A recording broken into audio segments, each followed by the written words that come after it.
এখানে হলো যে সর্বপ্রথম এখানে আমি প্রথম বাড়ি করি এবং আমার 4 ভাই আমরা বাড়িটা করি। এই বাড়িটা করার পর প্রথম যখন লাইনটা আনা হয় তখন 6 লক্ষ টাকা ঘুষ দিয়ে আমি হাউজিংয়ের লাইন আনি এবং টাকাটা আমি নিজে দিই। এই লাইন প্রথম যখন খাম্বা আনা হয় তখন আমার টাকা এই লাইনটা আনা হয়, এখন এখানে দিয়েছে। এখন তখন কয়েকটা বাড়ি ছিল, এখন অনেকগুলো বাড়ি 300-400 বাড়ি হয়েছে। আগে আমাদের বিল দিতাম, কোনো মিটার চার্জ ছিল না। বর্তমানে এখন এটার জন্য মিটার চার্জ নেওয়া হয় এবং কার্ড সিস্টেম করেছে।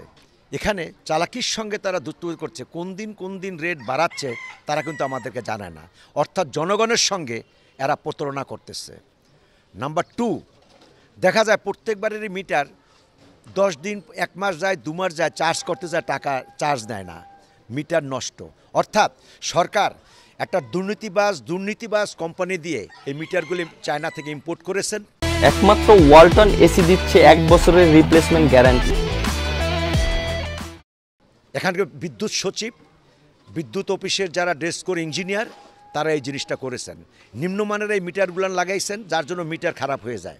এই মিটার খারাপ হওয়ার কারণে এই মিটারটা যখন আবার মিটার কার্ড খারাপ হওয়ার জন্য সেজন্য আবার তাদেরকে 300-400 টাকা করে আমার ঘুষ দিতে হয়, নাহলে কার্ড ঠিক করে দেয় না।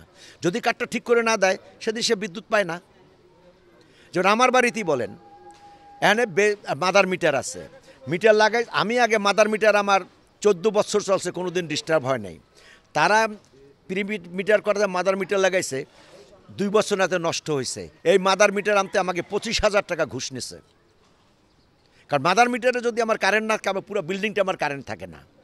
এবং সবচেয়ে বড় কি, কোন সময় কোনটা রেট বাড়ে তারা জানে না এবং কোনো যুক্তিই নেই। আমরা তো মিটারের টাকা আমরা দেবো, আগে আমাদের মিটার। এবং আরেকটা জিনিস, এই 400 বাড়িতে একটা বাড়িতে 10টা-15টা করে মিটার, আমাদের কেনা মিটার। এই মিটারগুলান ডিসিটি সব চুরি করে নিয়ে গেছে। এই মিটারগুলান তারা নিয়ে একটা মিটার 10,000-12,000 টাকা বিক্রি করছে। আমার কেনা মিটার লাগানো সংযোগ আমি 5 বছর 10 বছর বিল দিছি, সেই বিলগুলান তারা নিয়ে আবার এটাকে সেই মিটারগুলো অন্যখানে বিক্রি করছে তারা।